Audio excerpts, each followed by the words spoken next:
What? What? What the hell is this? Harumph. I didn't get a harumph out of that guy. Give the governor harumph. Harumph! You watch your ass. I see you shiver with anticipation. Let the show begin. Hey everybody, this is David Heretic coming at you with another edition of Reactions, Reviews, and Rants. And tonight, okay, making their debut on the channel tonight, we have Crematory. Yes, indeed. How about that? Crematory making their debut on the channel. Before we go any further, for those of you who are feeling inclined to doing all of the clicks and the likes and the bibbidi bop, do me a favor, before you do all that stuff, please watch the whole video first, okay? Give me a chance to actually earn those clicks and likes. Now, after the video's done, if you still feel like doing all those clicks and likes, then by all means, feel free to click away. This comes as a request from Hamish Alexander, and this is actually one of Hamish's 3 prioritized requests for the month of November for being a gold tier member on the Patreon page. So here you go, Hamish. Hope you enjoy the show, ma'am. Hamish wanted to see me react to this. It is Crematory with a song entitled Fly. Fly, Betty, fly! Now, have I heard the song before? No, I have not. To the best of my knowledge, this does not resonate with me in any way, shape, or form. However, there's always a possibility I may have heard the song in passing and I just don't realize it. So as always, if I start listening to the song and I suddenly go, wait a second, I've heard this song before, I'll let you know. That's the truth. You know me, I'm gonna be honest with you guys. This was posted by, is this even a word? FTHIOH1. Take that for whatever it's worth. And the video has 382,000 views. It'll get you there. Other than that, there's really nothing else left to say. Link to the original video will be down below in the video description for your viewing pleasure at your leisure. Let's get started. What do you say? Are you ready? Are you ready? Because here we go. All right, here we go. Crematory, Fly. Short, sweet, and to the point. All right, let's do this. All right, boy, let's do this!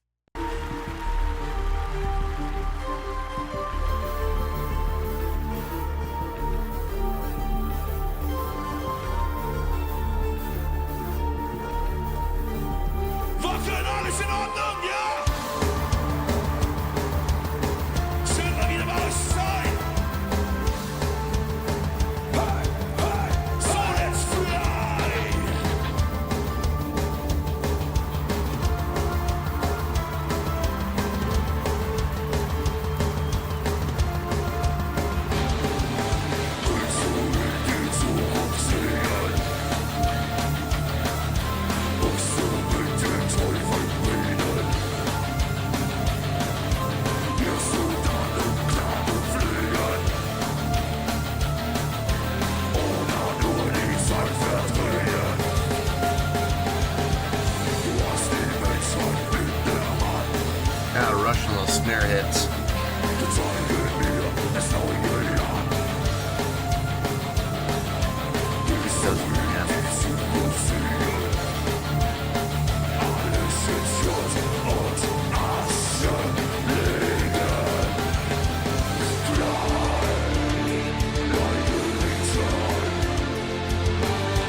So they're in D?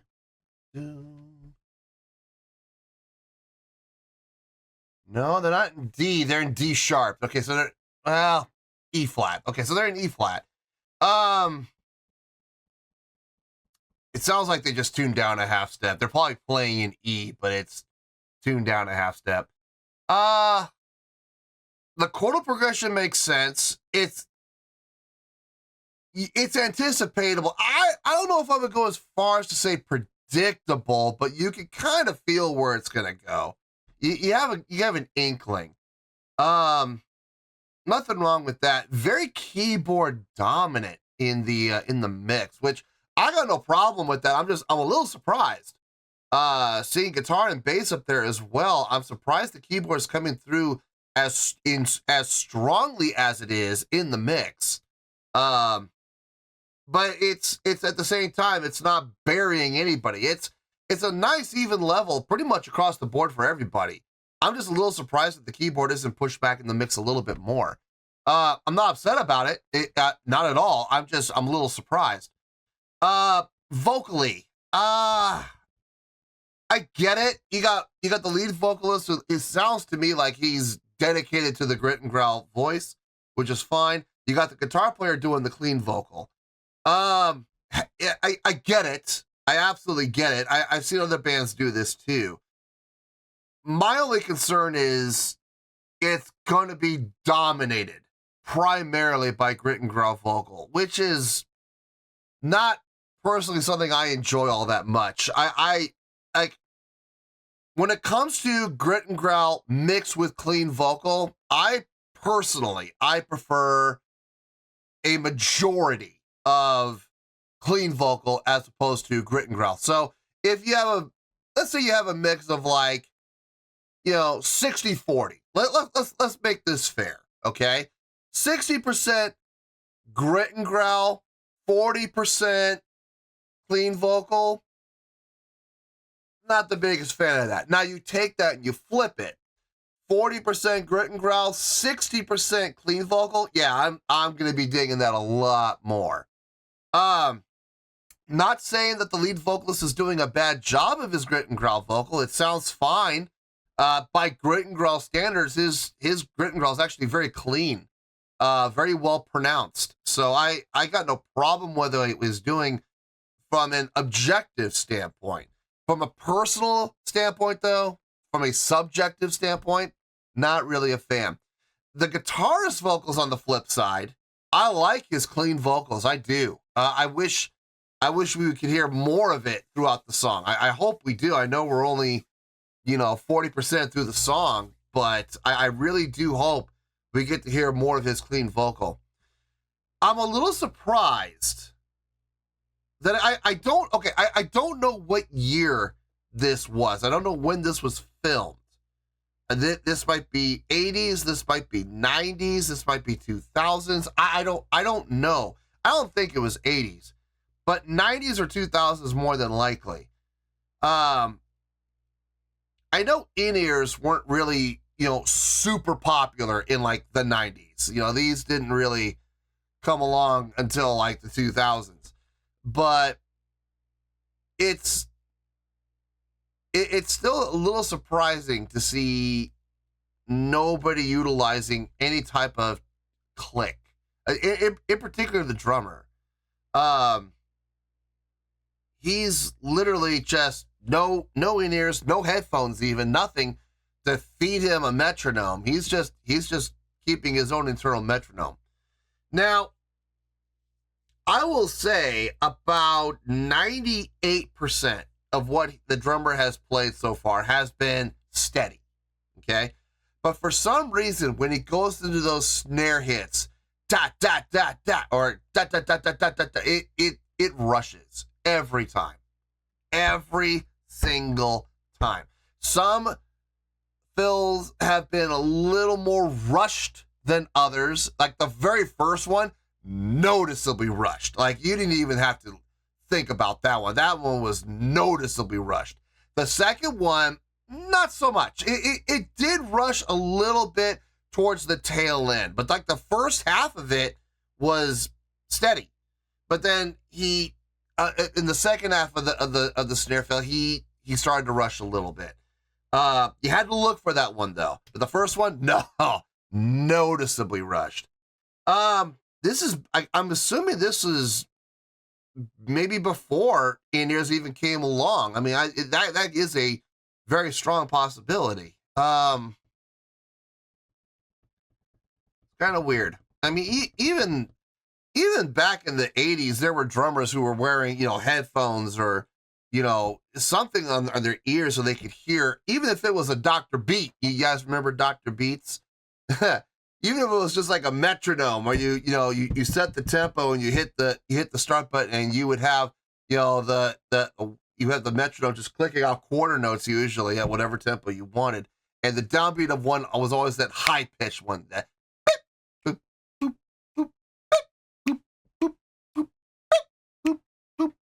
was like that, I used to dread Dr. Beats, man. I used to dread them.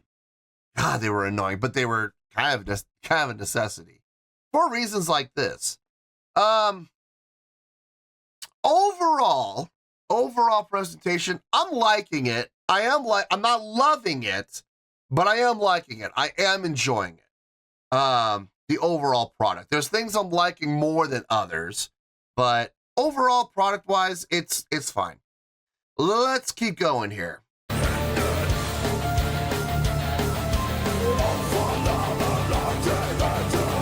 did the vocals there?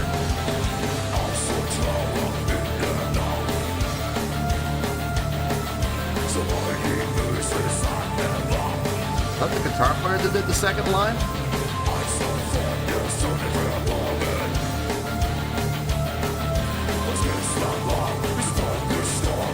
Maybe it was the bassist.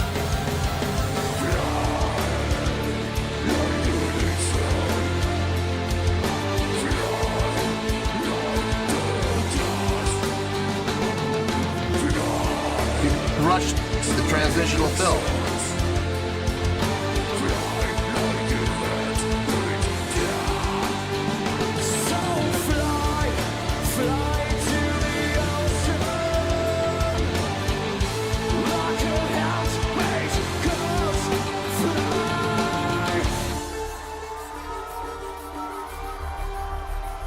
We're taking the lead again.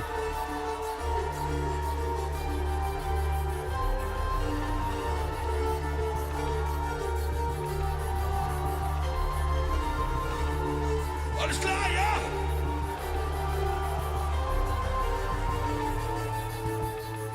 Zeigt mal alle Hände. Hopp hoch mit den Händen. Zeigt mal, ob ihr noch wach seid. Yes, yes, yes.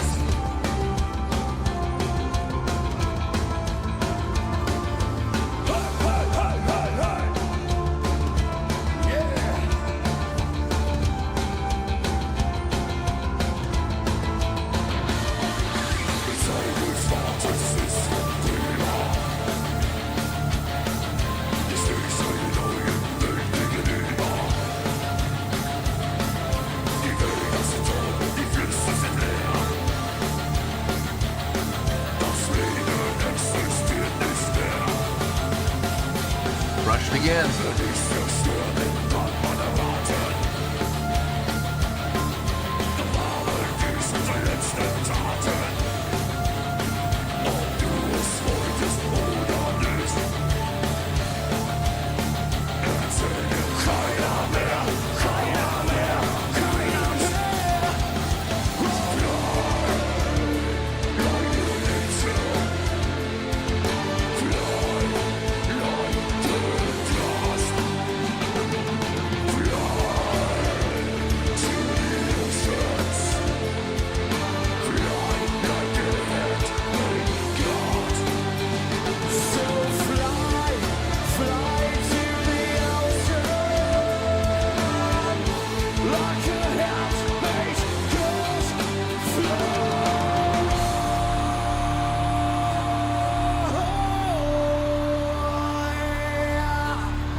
Got nice vocals, the guitar player does.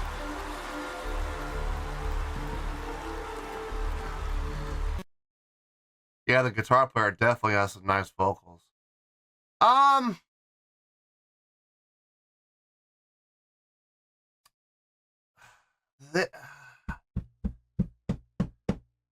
there were. This is one of those instances where the needle was kind of moving in both directions. There were things that I liked. There were things that I disliked. And that's pretty much all there is to it. I didn't love anything and I didn't hate anything. And I wasn't even really all that indifferent to anything either. It was either I liked it or I disliked it. I need to weigh everything against each other and see what I come up with as far as the score goes. Let me get my thoughts together. I'll see you in the review and we'll talk about it. Well, there you go, folks. That was Crematory with Fly. This was a request from Hamish Alexander. And this was actually one of Hamish's 3 prioritized requests for the month of November for being a gold tier member on the Patreon page. So there you go, Hamish. I hope you enjoyed the show, man. Okay, well, I thought about it. I did. I weighed everything against each other. I do have a score, and I don't foresee any problems with the score. I think the score will pretty much speak for itself, and I don't really see any reason why people would disagree with it. But, you know, people are always going to, listen, you can't make everybody happy. You can't. But I'm going to do what I can to explain how I came up with the score. I make no apologies for it, but I will give an explanation as to how I came up with it. Let's start off with that score, shall we? On a scale of 1 to 10, I'm going to give that overall presentation a 7.1. Yep, 7.1. I feel good about that score. Let me tell you why. Why? Okay, first things first, a 7.1. What does that mean? Well, a 7.1 would translate to a really good skill rating. So overall, I think this was a really good song. It would also translate to 4 out of 5 stars and a B letter grade. Not a C, not a D, a B. B as in boy. So there you go, 7.1, really good skill rating, 4 to 5 stars and a B letter grade. Now, how did I come up with that score? So glad you asked. Okay, there were things about this I liked, and there were things about this I didn't like. And that's all there is. There's no middle ground, there's no indifference. There's nothing that says I hated it, and there's nothing that said I loved it. It's either I liked it or I disliked it.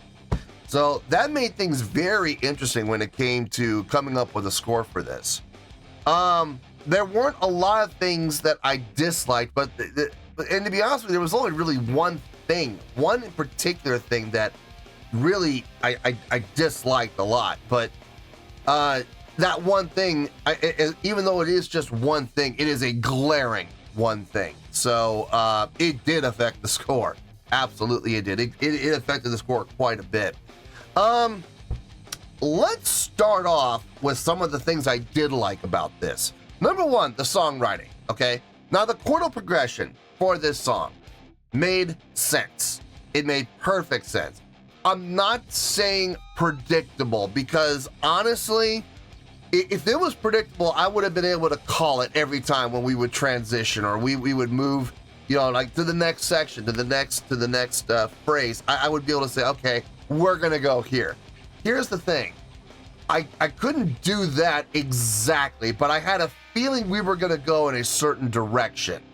And I was able to guess the direction, but I wasn't able to pinpoint exactly where we were going to go. The chordal progression made sense. It was comfortable. It sounded good. It flowed well. So I got no issue with anything that happened there. The melodic lines, the harmonic lines made perfect sense over those. From a songwriting standpoint, everything lined up. Everything sounded just fine. So I liked it. I had no problem with the songwriting whatsoever. Let's see. Instrumentation. I liked what the guitar player and the bass player were doing in particular. Not taking a whole lot of attention to themselves with what they were playing or how they were playing, but definitely adding to the, how should I put this?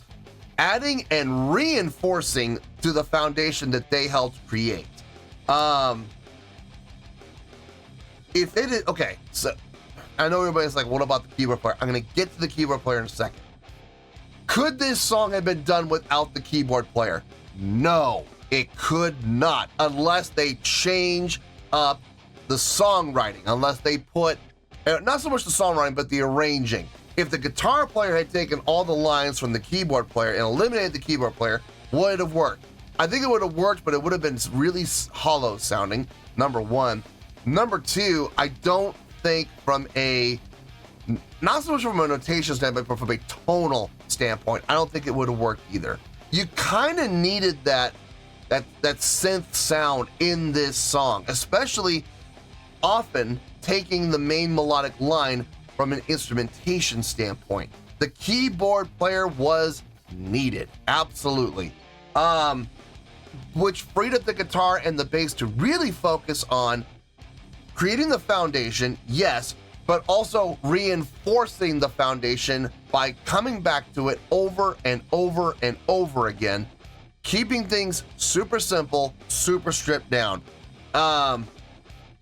Which again did two things. One, really set up the keyboard player for success when it comes to taking the main melodic line, number one. Number two, keeping that thick, full sound without letting anything hollow out or thin out or get weak. So great job on their part.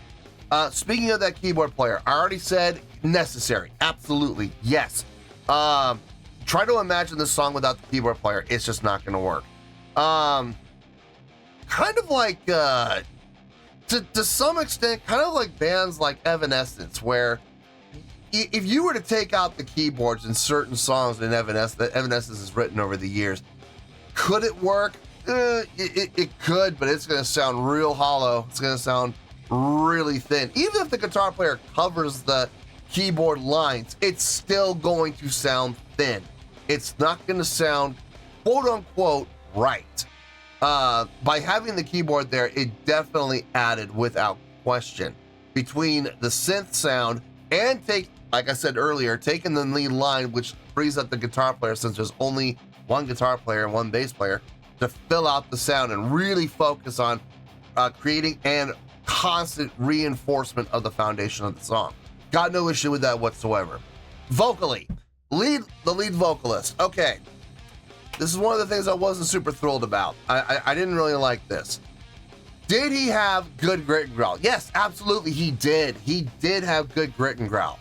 I got no problem with his grit and growl technique. I got no problem with his grit and growl execution. I have no problem with what he did on a technical standpoint. Having said that though, the song was dominated by grit and growl. Now for those of you that know me and know my history with grit and growl vocals, you know that I don't mind them as long as they are tempered with melodics in some way, shape, or form within the vocals. Whether the vocalist has, melodics mixed in with the grit and growl, or at least gets those ghost note subharmonics in there as well, or if he switches back and forth between grit and growl vocals and clean melodic singing. Well, in this case, we had a guitar player who was doing all of the main melodic singing. The clean melodic vocals were being covered by him. I'm going to get back to him in a second. As far as the lead vocalist goes, he was absolutely dominating with his grit and growl. Now, lead vocalist, should he have most of the lines? Absolutely he should. He's the lead vocalist, for crying out loud. But here's the thing, and this is just on a personal level for me. I prefer it when there's more melodic singing versus grit and growl. That's just how I personally feel.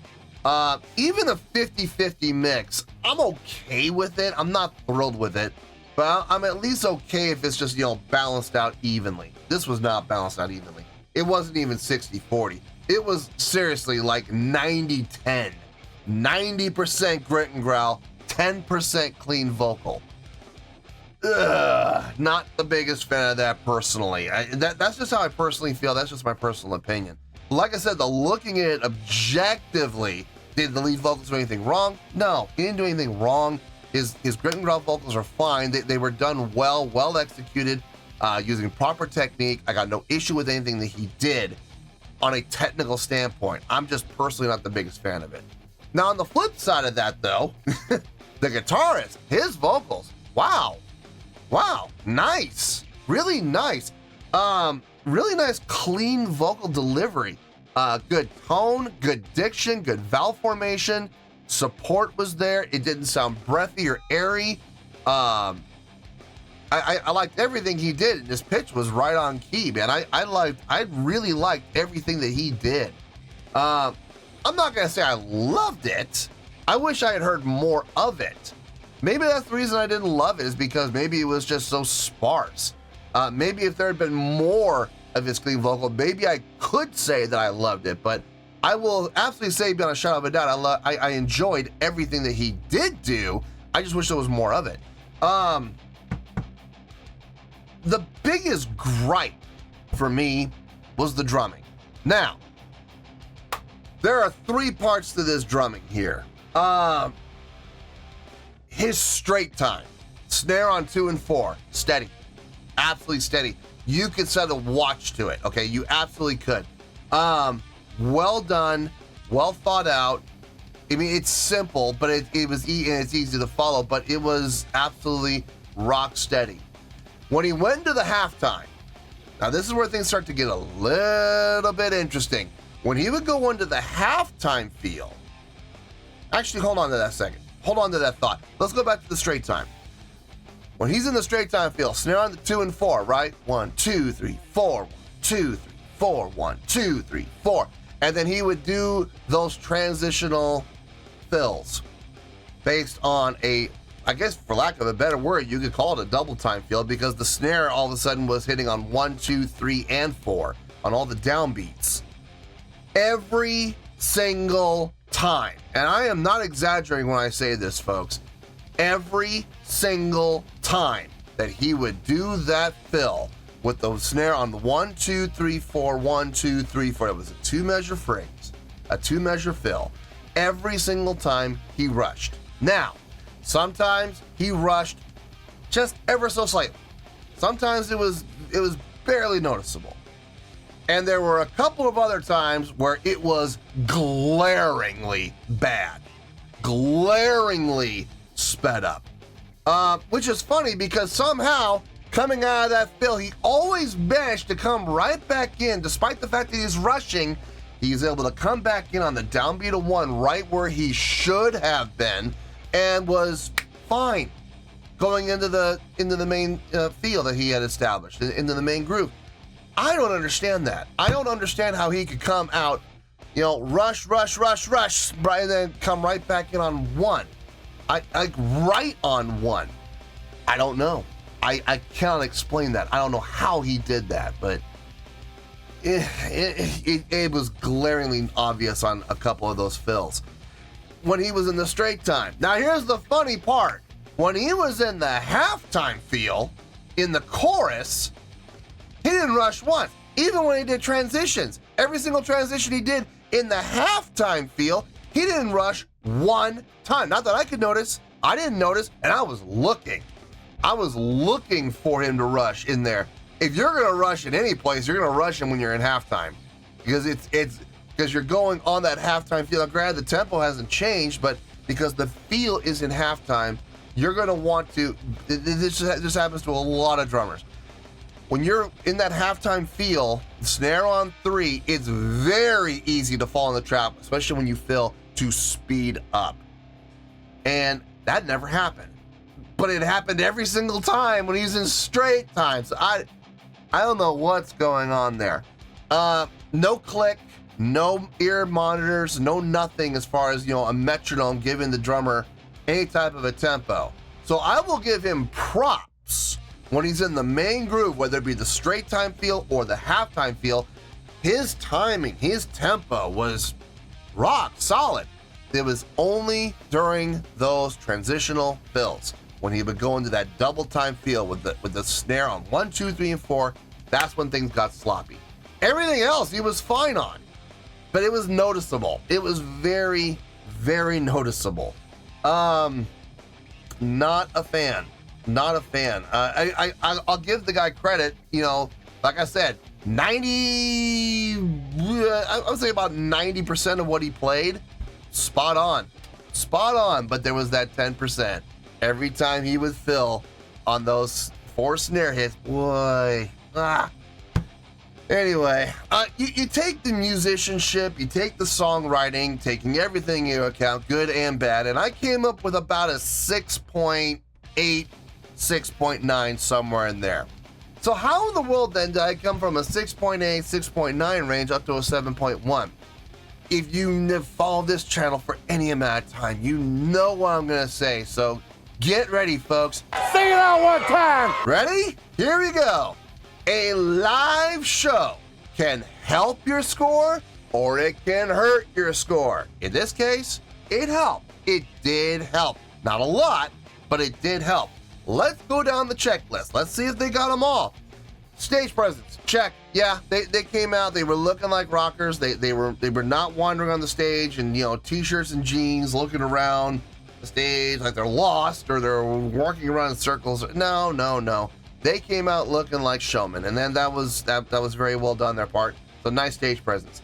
Stage energy, check. Non-stop. The lead vocalist moving all around the stage at all times. I absolutely appreciated that. And he wasn't the only one. I saw the bass player and the guitar player.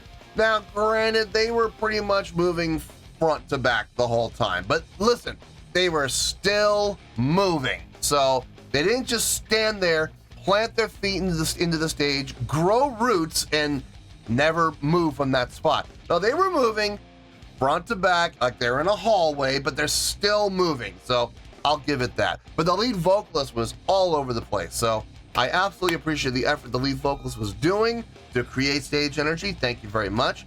Stage interaction. No, I didn't see any. There was that one section where somebody was behind the keyboard player whispering into the keyboard player's ear. Now, I don't know who that individual was. It might have been a tech. I don't know. But not a band member. So I don't know what was up with that. But there was no interaction between the lead vocalist or the guitarist or the bassist or the drummer or the keyboardist with any of the other 4 members of the band. So that does not get a check, unfortunately.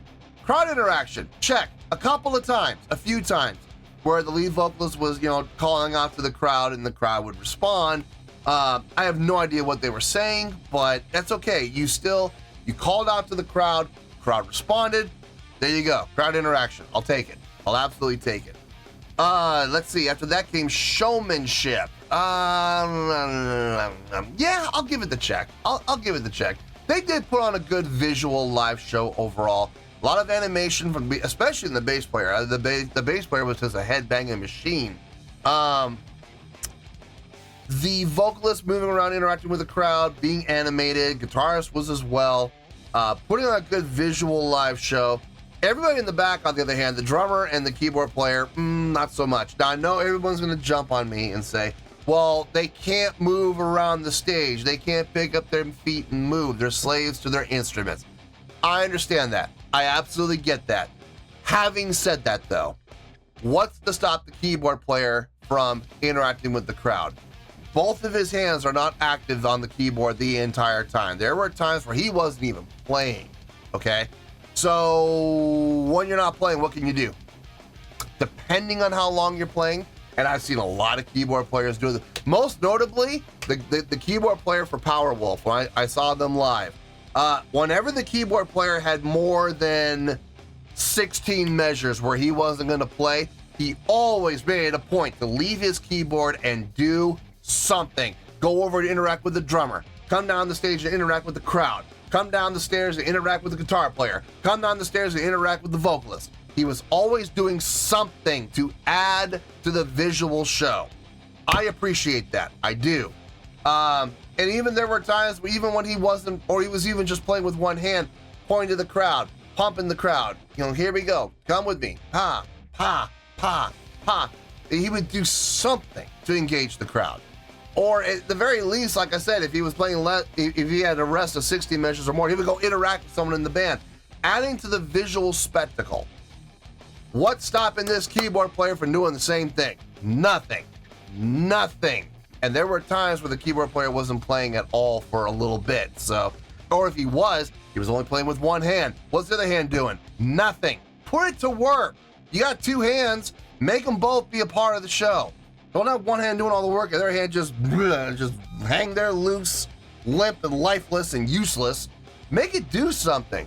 Drumming is a little more tricky, but you can still do a lot of things when you're drumming, especially when it comes to like doing things like stick tricks. You know, I one of my favorite drummers, I love playing with him, Richie, my guy Richie. He is the king of stick tricks. And the thing is, his playing is rock solid. It's absolutely rock solid. And he's still able to do all these stick tricks and help put on a visual show. He's able to interact with the crowd, take the stick, point to the crowd while he's playing. You know, I just don't understand why drummers don't take it upon themselves to be a little more flash, as long as their playing doesn't go to pot. You know, now, if they can't because their playing is not great, you know, if they're not fantastic drummers, and, you know, they're basic, you know, bread and butter drummers who can, they can play a steady pattern, but that's all they can do. Well, I hate to say this, but maybe they shouldn't be playing on stage in a big show like this. Maybe this band needs to think about maybe getting another drummer, because I don't know. I feel like there's other drummers out there who are far more talented, far more steady, far more able to, you know, play steady and do all those things and put on a good show. And this guy's collecting a paycheck? I don't know, man. Something about that just rubs me the wrong way. But anyway, overall though, their live show, it did help. It wasn't the greatest live show I've ever seen, but they did check off most of the boxes, and they put some effort into it. So I feel comfortable bumping them up to a 7.1. I got no problem with that. So yeah, 7.1, I feel good about that score, and that's where we're gonna stay. So let's wrap everything up here in a nice shiny bow, shall we? We got 7.1, which is a really good skill rating, 4 to 5 stars, and a B letter grade. Take your pick, I don't care, whichever one of those floats your boat. Final word, final score, I have spoken. Well, that's gonna do it for this edition of Reactions, Reviews, and Rants. Hope you all enjoyed the show. Hopefully I was able to entertain you. If I was able to put a smile on your face and brighten your day, then did my job, and I'm so glad I could do it. If you guys feel like joining the fan base, go ahead and click on that button down there. If you guys want to like the video, go ahead and like the video. If you guys want to ring the bell, go ahead and ring the bell. It honestly doesn't make any difference at all to me, but if you guys feel like doing these things, well then by all means, feel free to do so. Well, that's going to do it for the night, folks. Thank you very much for watching, and as always, this is David Heretic signing off, reminding you to stay fabulous and support each other. Later. Peace.